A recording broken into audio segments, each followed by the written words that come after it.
સંખેડાની girls હાઈસ્કૂલમાં collector in classroom, Gargi જૈનનો દીકરીઓ સાથે પ્રેરણાદાયી સંવાદ.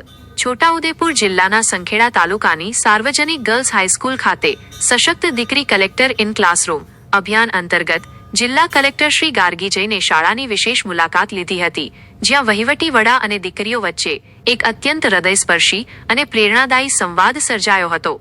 આ પ્રસંગે કલેક્ટરશ્રીએ દીકરીઓમાં આત્મવિશ્વાસનો સંચાર કરતા જણાવ્યું કે નારી એક નવા જીવનને જન્મ આપનારી શક્તિ છે અને તે દરેક ક્ષેત્રમાં પોતાની શ્રેષ્ઠ કારકિર્દી બનાવવાની અદમ્ય ક્ષમતા ધરાવે છે. દીકરીઓએ ક્યારેય હાર્યા વગર સતત પરિશ્રમ કરીને પોતાના સપના સાકાર કરવા જોઈએ, કારણ કે માણસની સુરત નહીં પણ તેની સીરત અને ચારિત્ર્ય શ્રેષ્ઠ હોવું જરૂરી છે. સંવાદ દરમિયાન તેમણે પોતાના વિદ્યાર્થીકાળના સ્મરણો વાગોળવાની સાથે દીકરીઓને વર્તમાન સમયમાં અત્યંત મહત્વપૂર્ણ એવા ગુડ ટચ અને બેડ ટચ વિશે સંવેદનશીલ અને મક્કમ સમજણ આપી હતી. તેમજ કોઈપણ અજુગતા અનુભવ વખતે ગભરાયા વગર હિંમતભેર પ્રતિકાર કરવા અને તુરંત માતા પિતાને જાણ કરવા પ્રેરણા આપી હતી.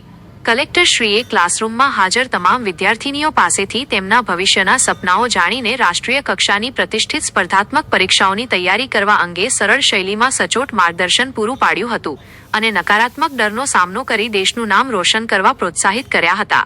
આ મુલાકાતને યાદગાર બનાવતા પર્યાવરણ અને શિક્ષણના સમન્વય સમાન પ્લાન્ટેબલ પેન્સિલનું વિતરણ કરવામાં આવ્યું હતું અને કાર્યક્રમના ભાવભીના સમાપને શાળાની એક દીકરીએ કવિ ઉમાશંકર જોશી રચિત પ્રસિદ્ધ ગીત મળતા મળી ગઈ મોંઘેરી ગુજરાત સુમધુર સ્વરે ગાઈ સંભળાવ્યું હતું. આ પ્રેરણાદાયી પ્રસંગે ધારાસભ્ય શ્રી અભયસિંહ તડવી સહિત સ્થાનિક અધિકારીઓ, શિક્ષકો અને મોટી સંખ્યામાં વિદ્યાર્થીનીઓ ઉપસ્થિત રહ્યા હતા.